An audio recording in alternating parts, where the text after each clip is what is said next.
I thank the gentlelady for yielding. You know, the things that are being said today, if George Washington had had television and radio and newspapers, would have been said about him. I mean, several of his generals wanted him out because he wasn't winning battles and things were going wrong. Even in the Congress of the United States, Lee of Virginia led the charge to try to get rid of George Washington during the Revolutionary War.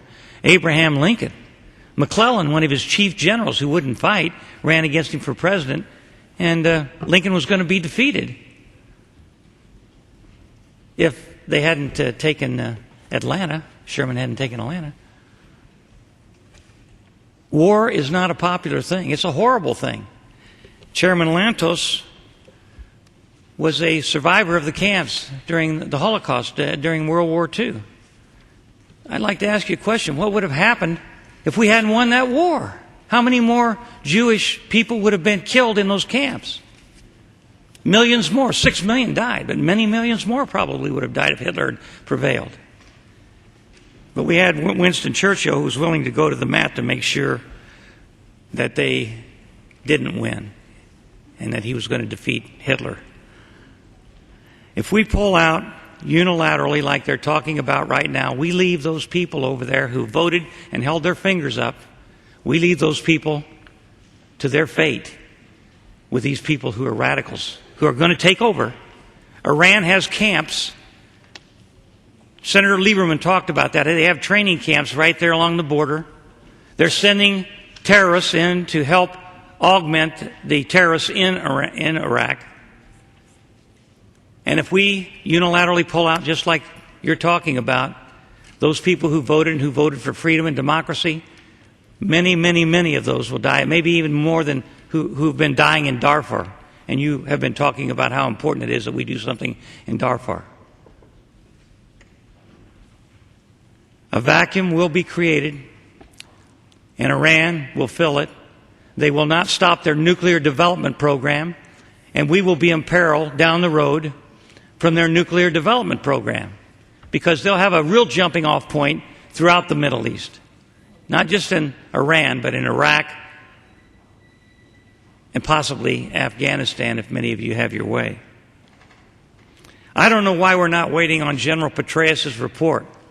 We just gave him authority and gave him the money to pursue this until he reports back in September. I don't understand why we're jumping the gun and trying to force withdrawal right now when General Petraeus, who talked to all of us, has not had a chance to succeed.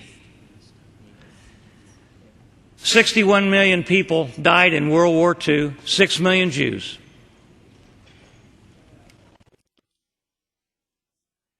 61 million.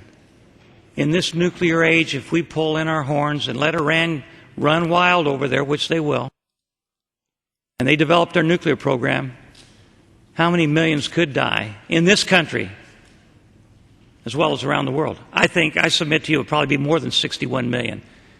In the United States, we pull out like you're talking about, we'll probably have to go back in to stop them from developing that nuclear capability and stop them from training these people to go in and terrorize not only Iran but also Iraq and other places in the Middle East. That's a tinderbox over there, and we have to make the right decisions.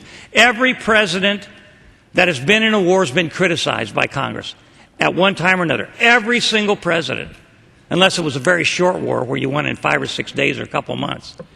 This is no exception. Have mistakes been made? You bet. Were mistakes made in World War II? 800 guys drowned in a mock Normandy invasion off the coast of England. If we'd had television then, we wouldn't, and the newspapers we have today, we would never have invaded Normandy because they would have stopped it just like that because of criticism of those 800 guys drowning to death. They'd say it wouldn't have worked. It wasn't feasible. This is a very, very important issue we're talking about. Our brave soldiers are doing their job over there.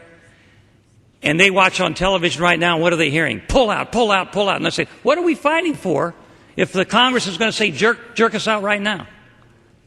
And we've heard from a lot of them that say, hey, we're doing the job and we're doing better right now. I just think we ought to think very long and hard about what we're doing. It could affect a world war. We're in a world war against Al-Qaeda right now. But it could be a much more devastating war if we don't make the right decisions.